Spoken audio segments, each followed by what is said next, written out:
College basketball is back. All of that and more. Cinderella stories, Cinderella hopefuls, and we'll give you a preview of all Division II, Division III, and Division I college basketball previews for the 2023-24 season. All of this and more coming up on the Cinderella Slippers Podcast. As of today, Monday, November 6th, 2023.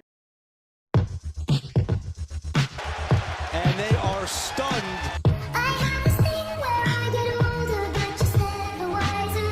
Midnights become my afternoons. When my depression walks the graveyard shift all of the people, I've ghosted stand there in the room. I should not be up to 1-4, dribble drive kick. 10 seconds to go. Here comes the play, Whitman at the free throw line. Jumper.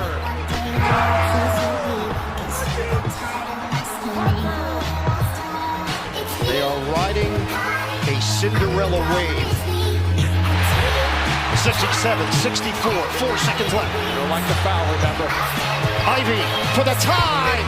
Off the rim, and it's over. This miracle run continues for Steve. You believe it? For just the second time ever, a 16 beats a 1.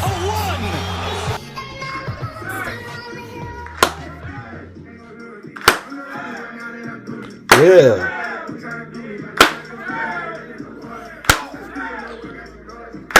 Hey, yo, producer, turn this up. We're back, baby. Man, it's been a long time since I played this. Since that Cinderella run last year in the NCAA tournament, it's been an unbelievable time. Last season was a good season. UConn, the national champions in the men's division, and in the women's division, the Louisiana State University Tigers. Kim Mulkey hoping to do it again for a second year in a row, but then we have the vengeance and the fire that is to come with teams such as Nebraska, Indiana, Virginia Tech. Will they be the big-time shots? And I'm getting a phone call. Give me 1 second. Oh, never mind. This is not a number I know.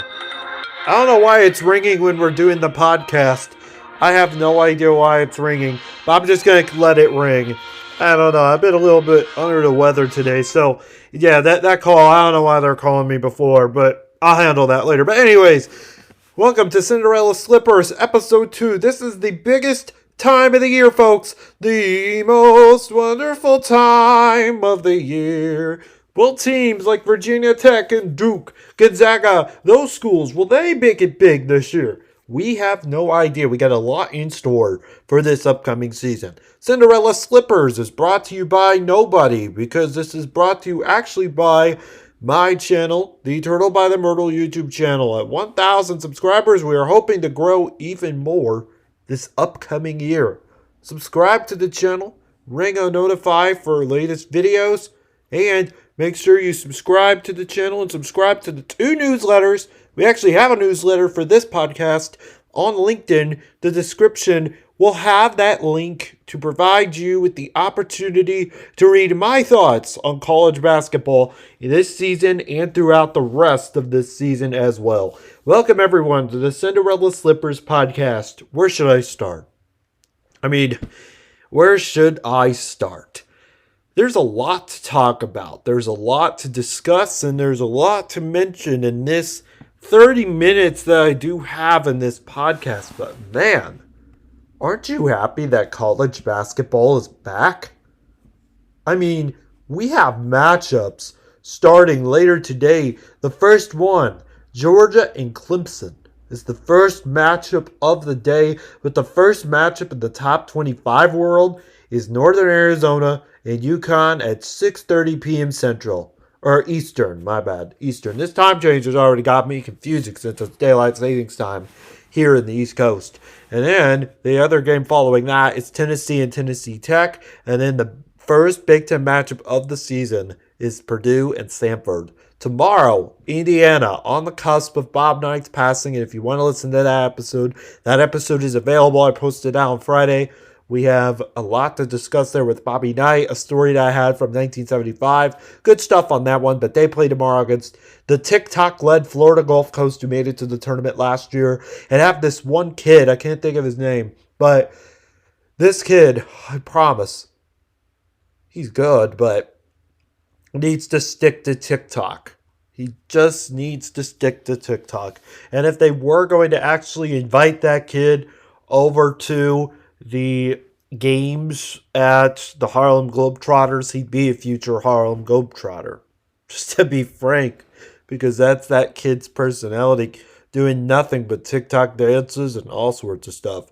But then out of the top 25 matchups, San Diego State, who made it to last year's Final Four, will face off against Cal State Fullerton in the last top 25 matchup of the day. But a matchup that really intrigues me a lot is this USC-Kansas State matchup tonight. This matchup tonight, just like the Indiana-Florida Gulf Coast, I'm really excited to see what kind of offense is going to be produced by both teams. Kansas State is without their big men, lost a lot of guys in the draft, and USC's coming in with fresh blood. Bronny James, who just came back from a horrible heart attack this summer.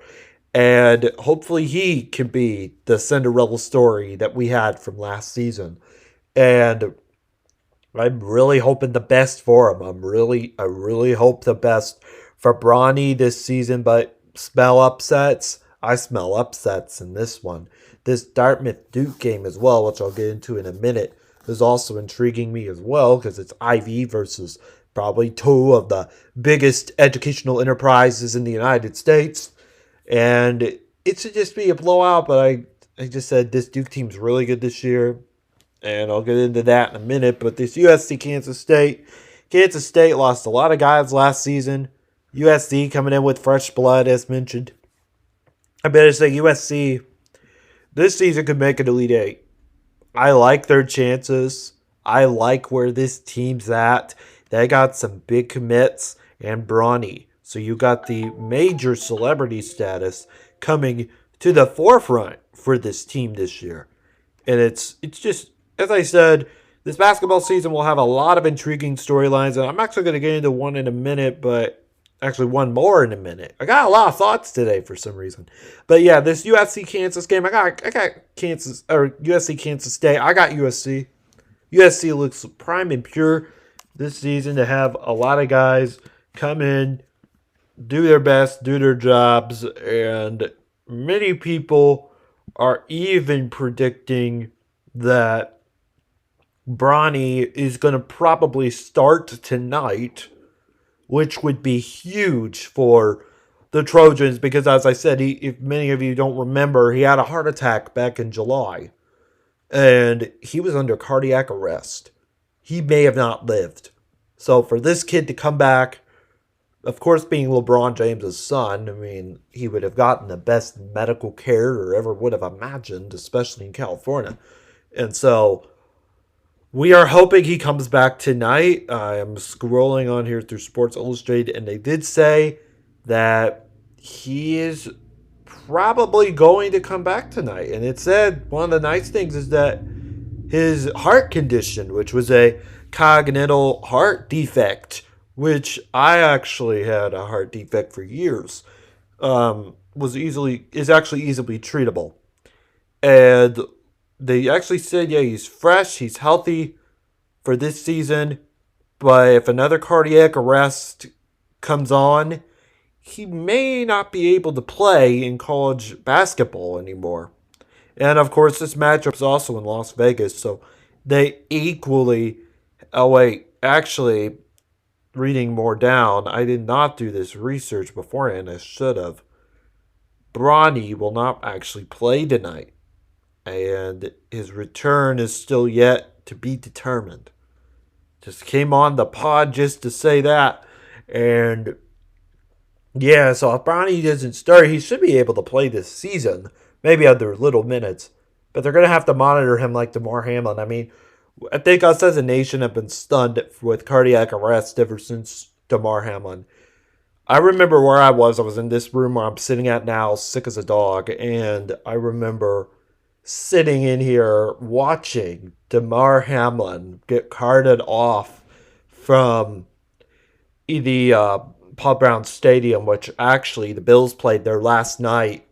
My gosh, I'm really happy there wasn't no problems last night for the Bills or the Bengals to have anyone else have a heart attack or some kind of major injury.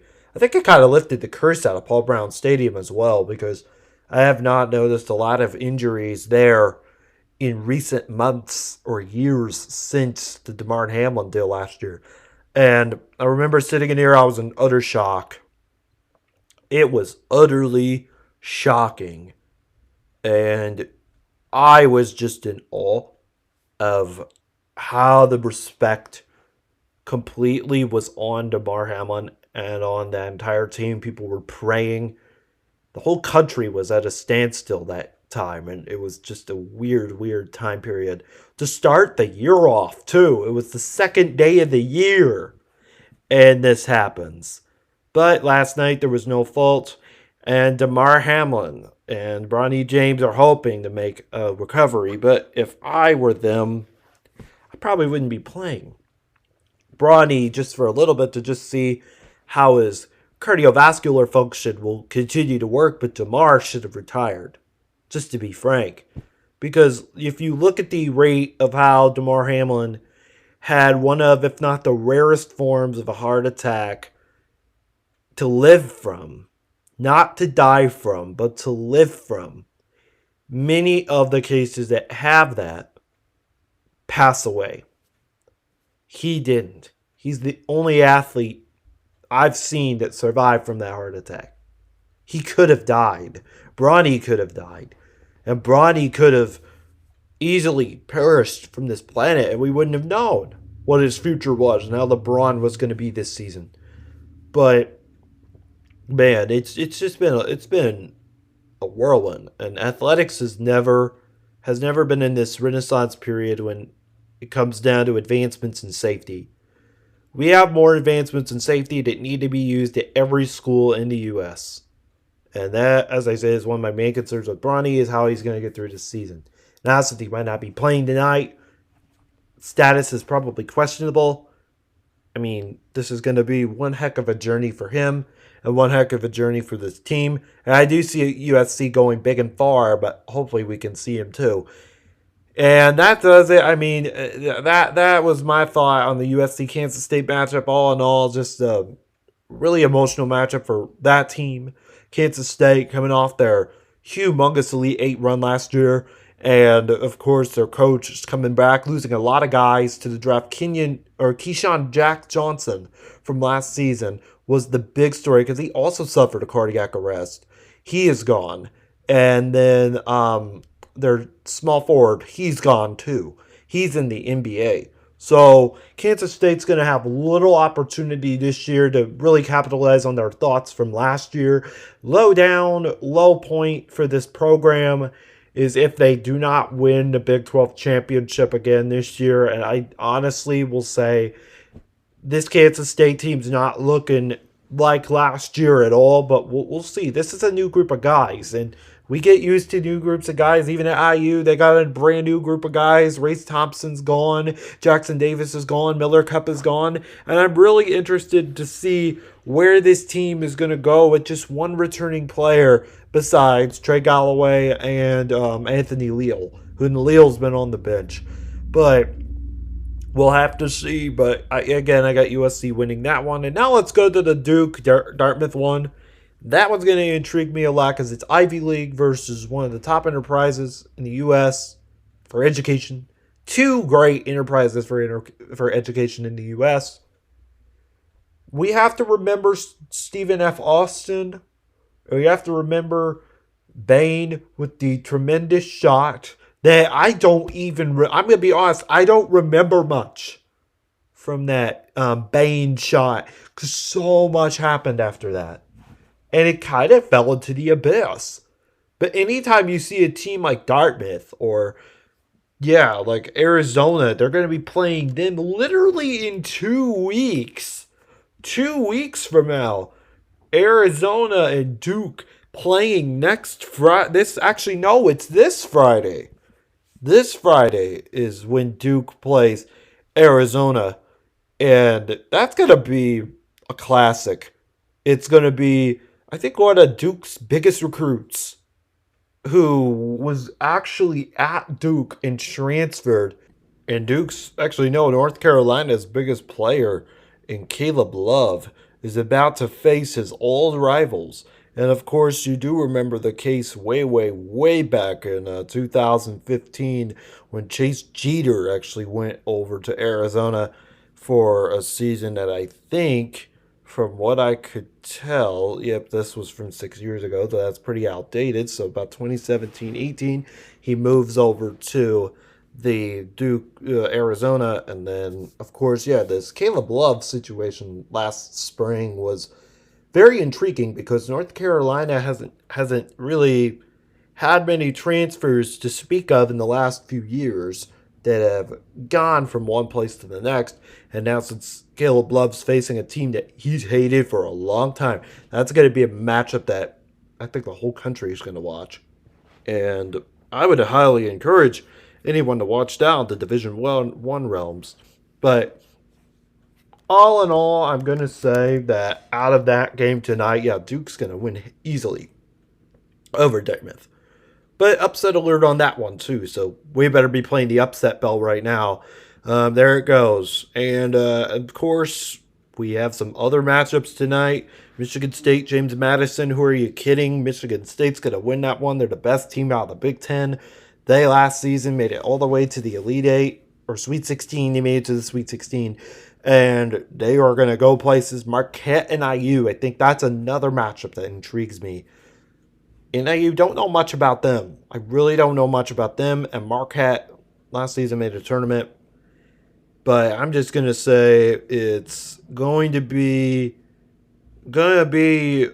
interesting to see Marquette try to get out of a competitive Big East race where you got Creighton and UConn all in the same division. That's going to be a three-way battle to the end, I think.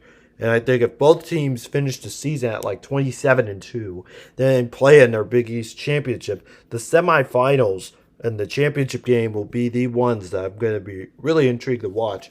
And then, of course, another matchup that really intrigues me from this week is going to be the Loyola Chicago and Florida Atlantic game. That's going to be the Barstool game. And Loyola is looking for a chance to actually go back to the NCAA tournament once again. Florida Atlantic, the hype has never been this high. Dusty May, probably the best coach there is, returning players from last season. This is the best Florida Atlantic team they will have this season. Last season, we didn't even know if they were good. We didn't even know. We saw them make the Final Four. And now expectations are so high. If Indiana has a bad season this year, honoring Robert Montgomery Knight and having issue after issue, be frank with you, Dusty May's going to get the head coaching job at IU if IU does terrible this year. Because we got some big time players. And this could mean a lot, not just for Dusty, but also for other coaching jobs around the U.S. I mean, Texas needs someone.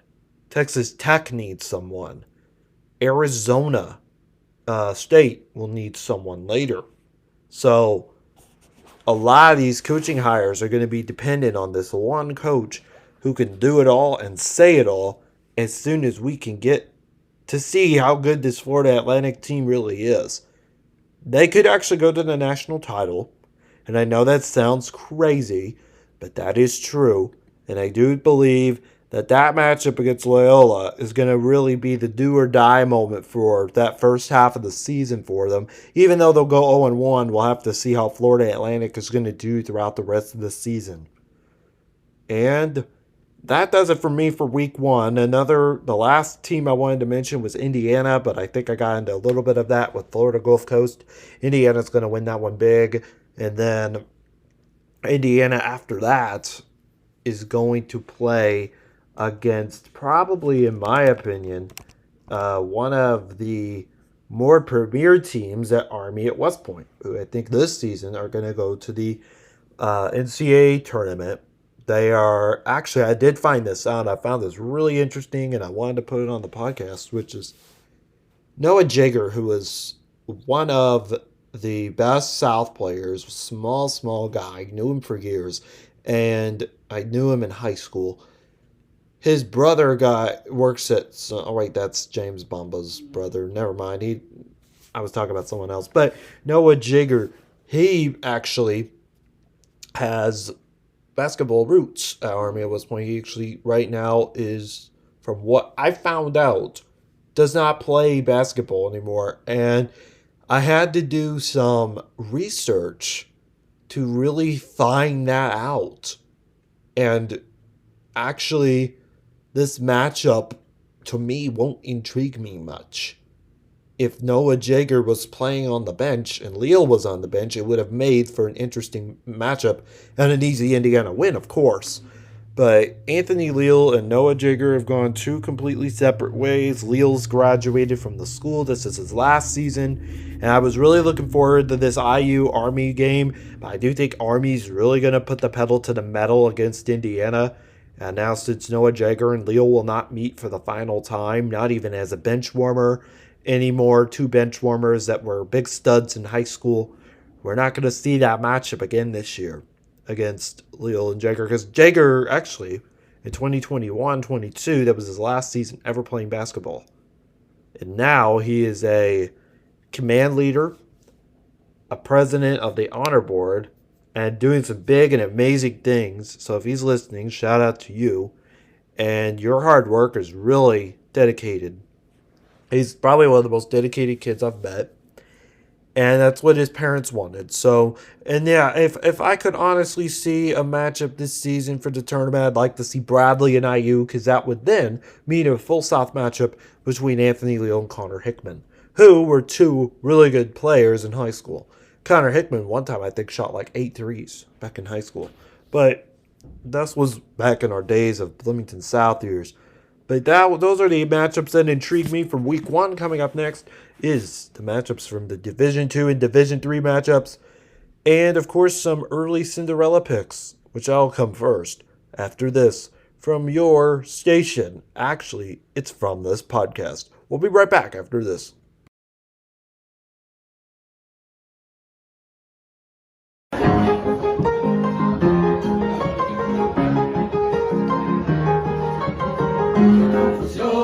Sarà perché ti amo, un'emozione che cresce piano piano, stringimi forte, stammi più vicino, se ci sto bene, sarà perché ti amo, e vola si cambia, più in alto si va, e vola che fai, il mondo è matto perché se l'amore non c'è, basta una sola canzone, per far confusione, le dai propri, vola si sa, se più in alto si va, e vola che fai.